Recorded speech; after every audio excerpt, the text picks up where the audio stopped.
દાહોદ જિલ્લાના સંજેલી ગામે આવેલ મુખ્ય બાયપાસ રોડ ઉપર થોડા સમય પૂર્વ પેચવર્કની કામગીરી હાથ ધરવામાં આવી હતી, પરંતુ માત્ર દેખાદેખી પૂરતું કાંકરા માટી નાખી કાર્ય કરવામાં આવ્યું હતું.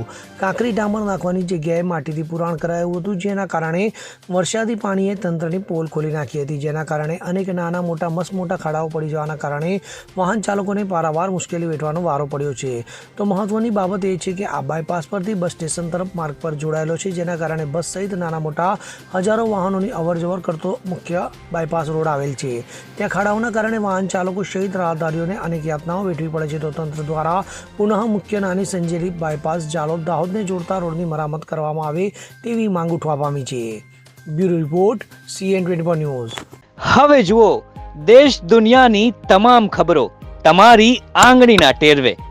ઉઠાવો મોબાઈલ અને Google Play Store પરથી ડાઉનલોડ કરો અમારી CN24 ન્યૂઝ મોબાઈલ એપ.